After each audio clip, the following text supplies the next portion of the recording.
Hi, guys. Welcome back for another episode of Keep Up with Canadian Women's Soccer.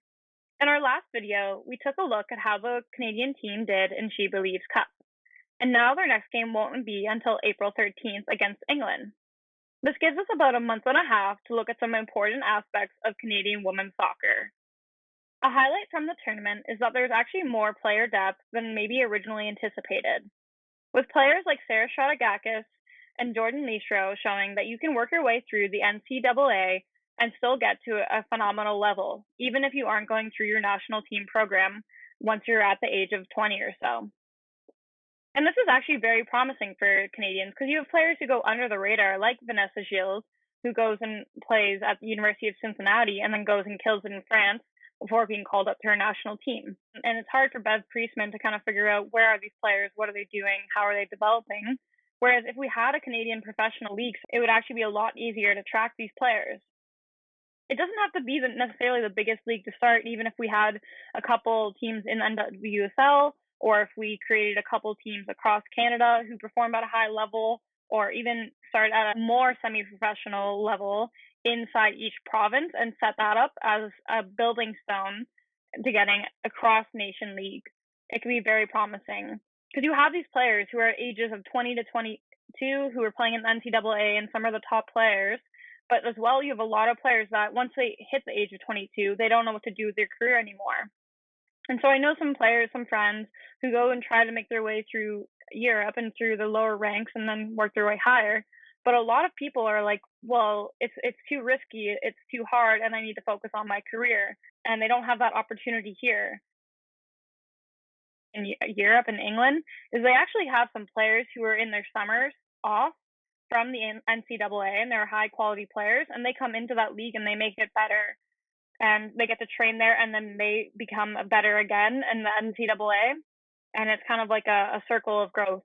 So as mentioned, we saw players like Samantha Chang and Sarah Strategakis come in and have great tournaments, maybe a little young still and inexperienced, but show that they have promise. And there are a lot more players in the NCAA who go unnoticed. What I think is interesting is there actually are a couple different universities that are quietly known as Canadian powerhouses. For example, Memphis made it to the finals of the ACC last year. And if you look at their roster this year, 14 of the 29 players are from Canada. Half of the roster basically is Canadians, and not just like Ontario. You have Ontario, Quebec, Saskatchewan, Alberta, everything. And then you look at other powerhouses like West Virginia.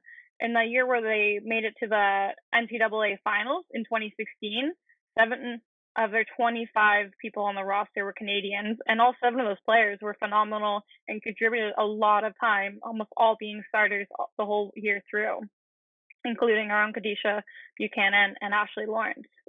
Even schools like UCLA have top Canadian players, and these are the ones that usually come from the national team program, such as Jessie Fleming. You can see that we definitely have the age development in the ages of 18 to 22, and we could have that player depth at the age of 22 if we had somewhere for the players to go. But a lot of these players, like I mentioned, they go to Europe. It's very hard to get into the NWSL unless you're in the national team program. But to have that option for these Canadian girls who showed a lot of depth, a lot of quality, to have their own program in Canada, that would be phenomenal. You can also look at the youth sports players. I've seen more and more youth sports players who are now signing contracts in Europe.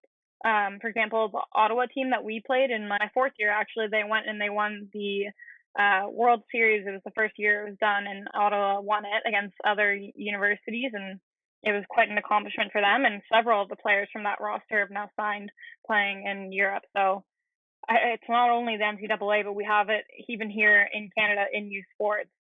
So we have the player depth, and I want to see that we can get this opportunity that once you hit 22, your only option can't be just to stop and play casually. You can pursue it, and you can stay in Canada where you can pursue your other careers as well. Let me know in the comments below what you guys think your favorite powerhouse NCAA Canadian team is. I'd be interested to see, or even what your favorite Canadian player in the NCAA is. And let me know if you have any thoughts about what Canada should do for developing a professional league and what they can do to support players once they hit the age of 21 and 22 and they no longer have the NCAA to guide them.